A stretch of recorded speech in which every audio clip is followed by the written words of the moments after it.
fiction, science fiction, horror, fantasy, crime, LGBT, thriller. You have now entered the House of Mystery. Welcome back into the House of Mystery. I'm Al Warren. Mr. Joe Goldberg, how you doing?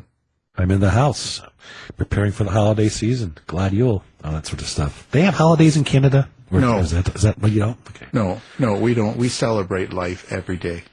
Every day. We celebrate being in Canada and not in America. Now that hurts. That hurts. Oh, Thank you very much, ladies and gentlemen. Have a nice day. No. Hey, listen. Well, you'll be the 51st state soon, right? Oh, no. That ain't going to happen. We're swapping you. We had swap Texas for you. That's right, Mitchell?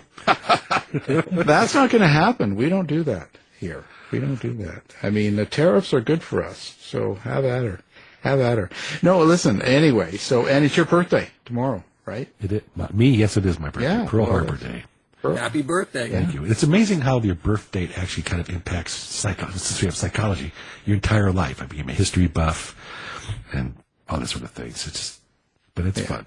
Yeah. All my family basically has our birthdays on some sort of event, including my oldest brothers were born on, they were born on September 11th. Then 9/11 came along, so. Yeah. Well, you're only 43, so you're still young. Yeah, right, yeah. Well, and, exactly. Plus 20. Sorry, plus 20. Plus 21. Yeah, happens fast. Well, we want to welcome Mitchel P. Roth is the author name, and he's got a new book out called Murder by Mail, so thank you for being here, Mitch. Thank you for having me. You know, I have to say, I know Joe and I were talking about, true crime and all that stuff beforehand, and I have to say one thing I do enjoy about your books, rather than most of what people write with true crime, is that you write about the subject, like this Murder by Mail. It's kind of a process rather than a serial killer itself, rather than Ted Bundy or something like that. You kind of go into a method of murder and kind of go through that, and that's what this is. And I really like that kind of work. Well, thank you. I appreciate that. In fact, I got a message there's a socialist journal over in England that actually reviewed it with the caveat that they don't usually review true crime books, but they made an exception with this, and they actually liked, like you say, the process.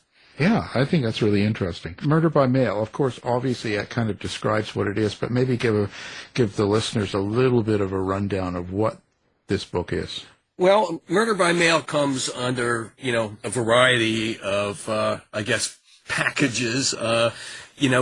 Originally Murder by Mail, Murder by Mail didn't really exist until there were postage systems, to a great extent to be, to differentiate it from other types of bombings.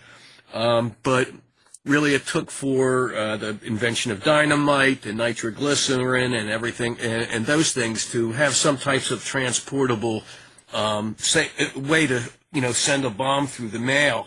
Basically, a mail bomb would be shorthand for any type of bomb that is sent through the mails, whether it be a package, whether it be some other type of, delivery system, FedEx or whatever. And it's not the greatest way of killing someone if you want to kill them. It's not, a well thought out type of way to kill somebody. I imagine a lot of mistakes could happen. Yeah, well, the biggest mistakes are not putting enough postage on the bomb. Really? Well, in 1919, they had the Mayday plot, in which about 30 bombs were sent to all kinds of, luminaries around the country by the anarchists, and they were all meant to get their own Mayday. And they were coming from around the country to different spots, so it was imperative that they all reach there at the same time. And the problem is that the vast majority of them never reached their, targets at the same time because they were held up in postage because there was not enough postage. And the ones that did not explode. So it was kind of a I don't know what Alex Jones would call a false flag operation or something like that. Bad anarchists. But in any case, right after the Israelis used the pager bombs a month or so back, I got a call from some journalist in Europe wanting to, some type of comparison with the May Day plot and what took place in against Hezbollah. And, they were very different because, these weren't sent to, they were sent in such a large mass of bombs. And the reason that they blew up so early is they were afraid they were compromised, that the plot was going to be revealed ahead of time. And that's the thing with these large-scale plots, is there's always the possibility of the information being leaked, and it ruins the whole process. But these are rare cases, where multiple bombs are sent out at the same time by a group. Typically, the people that use bombs, are people that are in bad business relationships, or it's for revenge, being some type of lovers triangle, that sort of thing.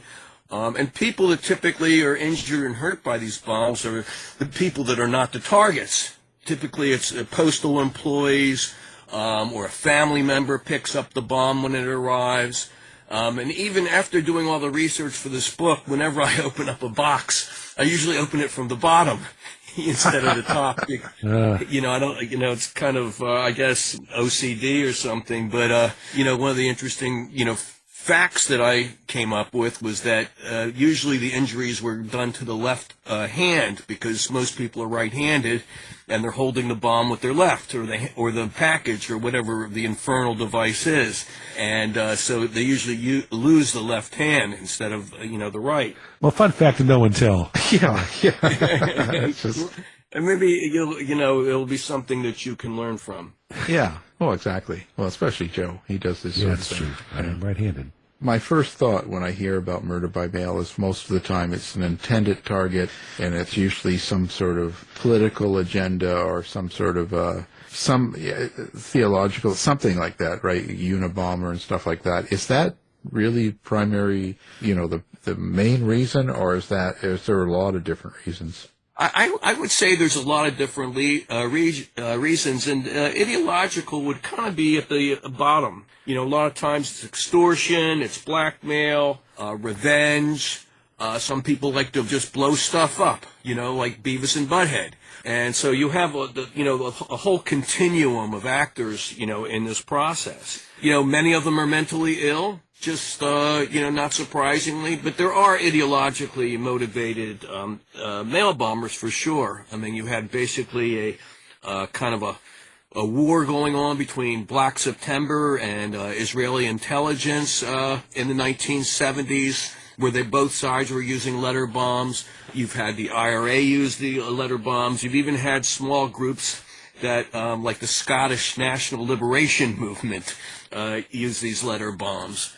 But for the most part, if you're looking at the vast majority, and I found hundreds and hundreds of cases. When I went into this, I wasn't sure what I would find, and I was kind of surprised how ubiquitous this technique was, and you can find it in every continent except Antarctica, basically. Damn penguins, no originality. Not yet. Pretty soon they'll have penguin suicide bombers. Yeah. Did you only look at bombs, or did you look at other ways to murder by mail? Yeah, I only wanted to use explosives because I felt if I got into biological and chemical, type weapons, or E-bombs, that would, basically be beyond the purview of what I wanted to, accomplish with the book. But I did deal with that in the last chapter, talking about the anthrax attacks and things like that. This was mostly explosives or incendiary devices. One of the most interesting things I found was how some of the earliest users of this technique were the suffragettes in England. And this, basically we don't think of them as, we think of them more matronly, getting run over by horses at racetracks and things like that, protesting. The IRA supposedly based some of their techniques on what they learned from the suffragettes, who targeted mailboxes and members of the aristocracy and things like that as they were trying to get the right to vote. ultimately what it did, it set back the right to vote in England because there was such a public outcry against this technique because everybody wanted their mail, and it interfered with the mail service. How did you decide which one you were going to write about or include in the book? Well, I knew that there were, kind of a couple of, high points, like the Unabomber, the Ray Moody case down in, I think it was Alabama, and a couple others. But what I did is I started by looking at the secondary research that's been done related to this, and really there's, I really had to dig deep, and so what I started doing was looking through newspapers, using search terms such as infernal device, and I started kind of in the mid to late 19th century. And I was surprised at, how many cases started popping up.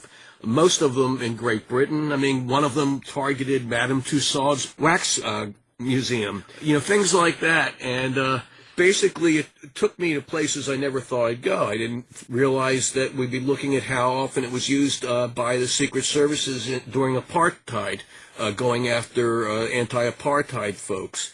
Didn't realize it would be used by the different terrorist groups during the different Middle East crises. I didn't realize that after World War II that Egypt had hired a bunch of bomb builders from Nazi Germany to come over to Egypt to help them build weapons of mass destruction. And the Israelis, the Mossad and the Shin Bet, they used letter bombs to go after a lot of these scientists. The information just kept building and building and building, and got to the point more of having to subtract rather than add at a certain point. But I think the one thing I wanted to get across was the ubiquity of this as a tool of destruction. It's not like the IED where you have mass casualties and that sort of thing. It was a very personal way of going after someone, but a very cowardly way of going after someone. And, and that's people that have studied this over the years, look at it as a very cowardly way of killing someone, because you're such at a distance, it's, you're not up close and personal. Coming up with a profile, of somebody that does this type of, is very difficult because, in many cases, they have, psychological issues. Ex-CIA. I would say. Yeah, ex-CIA. I mean, even now, the Russians have been using it against the Ukrainians. They've been using some letter bombs and pipe bombs and things like that during the current conflict. It's a very surreptitious way of going after the enemies, but they rarely work. And I guess one of the best examples is someone that's not that well known today, but the MAGA bomber, Cesar Sayoc. I found him to be a very interesting character down in Florida. He had sent bombs to, all the, the Soros Democrats, so to speak. He rode around Florida with his van, which was called the MAGA van, and it had pictures of gun scopes with Nancy Pelosi's face on it, et cetera, et cetera. He was making bombs in his van and sending them all around the country, and none of them exploded. But this guy was clearly a lunatic. He had Native Americans for Trump on his van, even though he was like Eastern European. He was an ex-stripper who had kind of aged out of stripping. I mean, he had an interesting, backstory. And anyway, he was busted pretty quickly. Just simply, it was easy to see him around Florida. What's a success? What's a success for a mail bomber? I mean, has it ever sort of said, "Oh, we're blowing up, we need to change our policy, or we're going to do something different"? Does it have any real effect besides just killing and psychological impact on the populace? Well, I think it worked more into the hands of the government and law enforcement because, there was also a lot of hysteria that surrounded like the several bombing campaigns that have taken place, for instance, like around 1919, you had, this xenophobia and the nativism and everything that like we have today.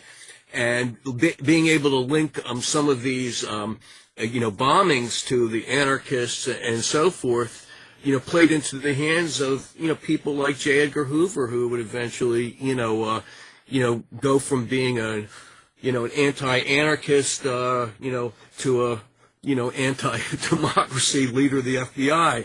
It basically played into the hands of the government, just like what was going on with like some of the Black Lives Matter protests and things like that. How the government, kind of exaggerated and used it, as a form of hysteria, but really it didn't ever really worked for getting an ideology, across. I mean, if you look at some of the I guess the bigger campaigns, like there was a group called the Stern Gang right at the end of World War II. They were in Israel. They were Jewish terrorists, and they were targeting the British, not just in Palestine, but in London. And a lot of times they'll claim that, what they did helped drive the British out of Palestine, which it really didn't. The British wanted to get the hell out of there anyway. This was just one other reason to go. But, for the most part, I think it was more of a terror device in that people were afraid of using the mail at certain times. During the suffragette period, people were afraid to use mailboxes because they were often set on fire. People would have their mail destroyed. So, there's different types. There's incendiary devices. But for the most part, it's a very ineffective tool of terrorism. I think, basically, if you look at the Unabomber, who was able to get away with it for almost 17 years, that's a very rare case, and it's the case most people are familiar with. But those are, very, very rare. It's more the exception than anything else. What I loved about the Unabomber, by the way, was he was sent when he was on Bombers Row in prison. Harvard sent him a questionnaire about his accomplishments since he graduated. It was the 50th anniversary, and he sent back 4 life sentences and a couple other things related to his crime campaign. But I thought that was kind of clever. It showed at least he had a sense of humor. Yeah. Do most of these people get caught then? Yeah. I mean, especially nowadays, you very rarely hear about this, because the postal services, you have to go through a lot of hoops to mail a package. There's usually a paper trail, and to put on top of that, you have, different types of cameras in post offices or at, FedEx or whatever. So it's very hard to get away with it. There was a recent case in Austin where a guy was, delivering bombs himself to different houses, just trying really to strike terror. No one ever figured out why he was doing this, but when he was cornered by the police, he blew himself up, and no one knew why he was targeting the people that he targeted in Austin. So, that's the thing is you don't really, get to information from the horse's mouth. There's not enough really to go by. No mouth left. That's terrible. Have these slowed down then? Is there less now? It's not really kind of a thing anymore? Right. It's incredibly rare now. I mean, it used to, if you look at the billions of packages and, mail that's sent each year, you just have a very, very, small number of things that could be considered mail bombs. I mean, what's going to be, we have what's called email bombs now, and these are, designed to, make someone's internet unusable. It can be bombarded by these automated bots, for instance, and if you don't pay a certain amount of money in an extortion scheme, they will do that. That's much more a likely scenario than just sending a bomb through the mail. Hey, Mitch, for those of us who are laymen to read your books, you've written about organized crime, just the processes of crime. What is it about this that fascinates us? Well, I think it's the anonymity, I think, of the perpetrator a lot of times. It seems that they are, kind of above your typical, criminal mastermind or lack of mastermind. we give them a lot more credit than they actually deserve, because a lot of times if we look at the bombs that they're putting together, there's not much science that goes into it. There's not a lot of thought that goes into it. Everything that you want to make a bomb is very accessible. And so anybody, I think, thinks that they can make a bomb if they want. I mean, go to the anarchist cookbook or go online or whatever. But, for a lot of people in this digital world that we live in, it's more effort than they really want to put into it, and they do something like the guy did in New York yesterday and shoot somebody assassination style. If you look at postal services today, how slow they are and how undependable they are, just think about Christmas time and trying to send a bunch of bombs through the mail at a certain time and having them get to somewhere at a certain time. That would not work very well. But I think most people, when you say mail bomb or package bomb or anything like that, they typically just think of Ted Kaczynski. Really, they don't know that much about him. Kind of a very strange case, but the best known one. I think we have the most information about mail bombing from that particular case. Especially, one of the things he kind of pioneered to a certain extent is trying to put bombs on planes. And that was, kind of a bridge too far when the terrorists, like in Black September, started putting bombs in airmail. And so, like, whenever there's a plane crash today, or since the 1950s, the Postal Service is always there because most planes carry mail. And, one of the things they're, tasked with doing is looking through the mail to see if there was a mail bomb. But I don't think most people really think about it, or at least until this book came out. I mean, I've gotten, I've done interviews in Australia, Scotland, Ireland. I mean, it's pretty amazing the amount of interest that I've received in this. And even the Wall Street Journal this week did a book review of it. Wow. So you're starting a trend again. Well, this is the only book on the topic, and after this book, I don't see why anybody would want to write another one. To be honest, there's not a whole, I don't know what else that they would focus on. And that's the thing with coming up with a topic for a book. This is the third book I've done for Reaction Books, where they want me to do these global histories. I did one on the global history of crime and punishment, global history of prison gangs, and then this one, and then my next one for them is a global history of serial murder that I'm working on. They always want me to come up with a new topic, and, I was thinking, they said, well, what do you got going on? I said, I don't know. He said, give us some topics. And I said, well, how about the history of the letter bomb? He said, okay, give us a prospectus on that. And that's pretty much how, this one came to be. But is there a case in this that you went through that sort of surprised you, sort of was different than all the rest, or sticks out in your mind to this day? Well, one of the more entertaining ones was the guy that set his bombs out wanting to make a happy face on a map.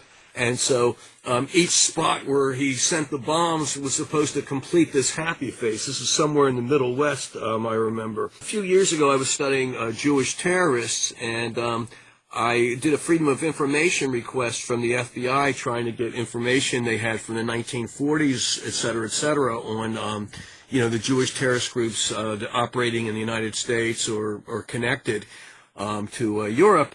About 3 or 4 years later, after I'd gotten all the material, and this is a number of years ago, I got something from the OSS, which was, or the CIA, the precursor to the CIA. This was all of their reports on the Jewish terrorist groups, and I had never ordered this stuff. And it wasn't redacted like everything I got from the FBI. And so basically, it showed how all of these the layouts of a letter bomb, the types of batteries, the wiring and everything, and how they went about investigating it. And this was something I, never expected to receive, and it played an important part in one of the chapters in the book because it gave me a lot of information that I didn't even have. There's so much serendipity in writing a book like this. One of my favorite cases was another one. It was called The Three Judges of Hell. This group in basically targeting individuals in Paris, and they filled the French mails with deadly bombs. It was like a war against the French people in the 1930s. During the Cold War, it was a kind of a popular way of going after people, by the Stasi. the East German Europeans, the East German Secret Service. So a lot of the secret services have used these over the years. In the modern era, they've really gone to anthrax and things like that. But all these things are pretty easily detectable, before they get out to the public.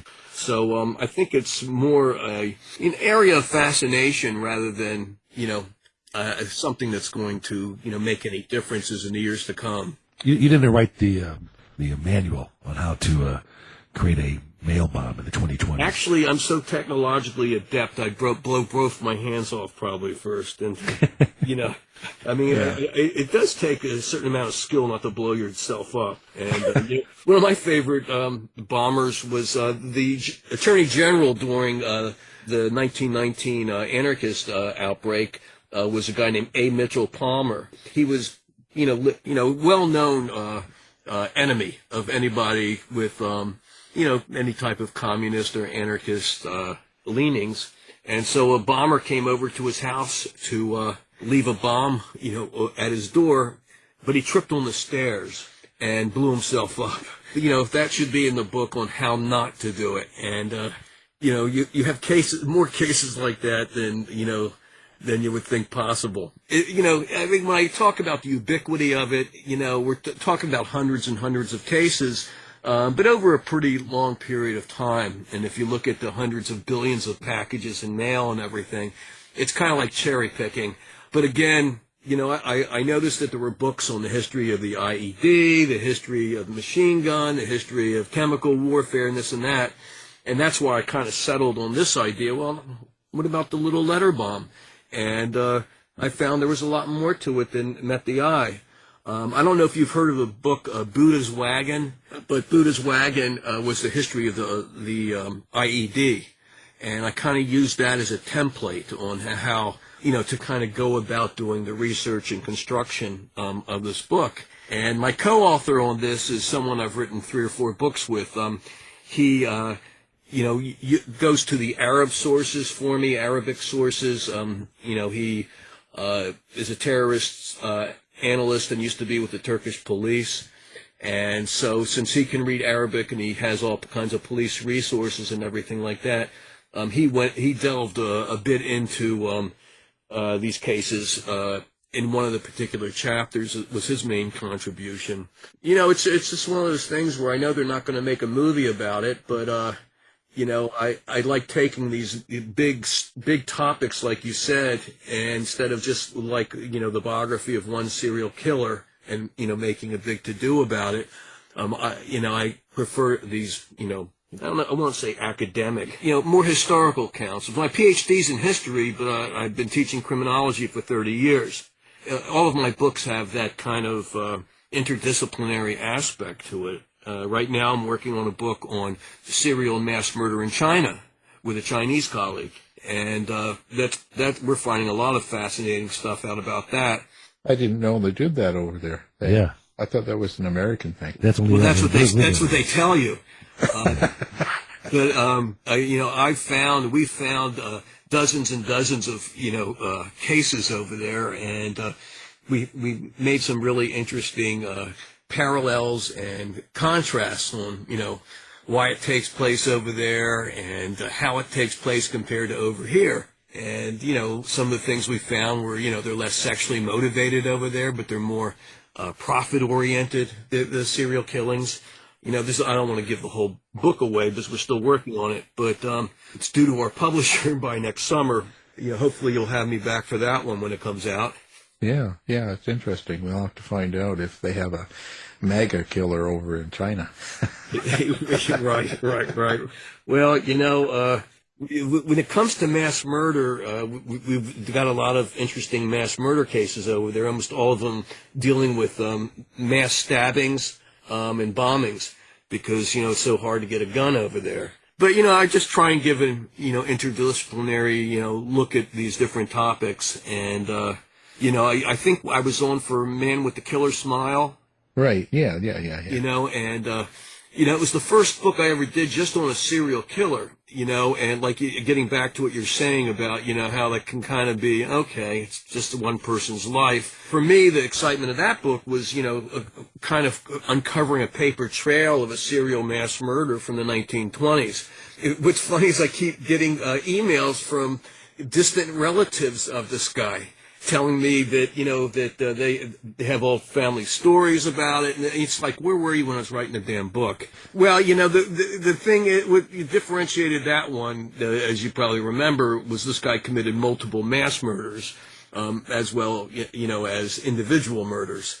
So, it was very different. And I should say, too, he was electrocuted and buried within about 2 blocks of my office in Huntsville. So, he's always nearby. How sweet. Yeah. Mitchell, you're the bomb. You're the bomb. George Hassel. George Hassel. Well, there you go. Such a hassle. Nice to be close. Yeah. Let's talk about the where to get the book, and do you have a website? Do you have social media? Where do you like readers to find you? Well, they have to come down to my house near Houston. And where you have the bodies. Empty-handed. Yeah. Right, they're, buried in my garden, but no parcels with there. Yeah, right. Don't make sure you have a return address. And but the book is available on Amazon. It's available through in the United States, distributed by the University of Chicago Press, and they often have discounts on the books. But it's pretty easy to find. Well, we appreciate you coming by and talking about the book, Murder by Mail, and it's Mitchell P. Roth. Thank you. Thank you. This has been a production of the House of Mystery Radio Show. To find out more about our show, guests, or hosts, go to our website at houseofmysteryradio.com.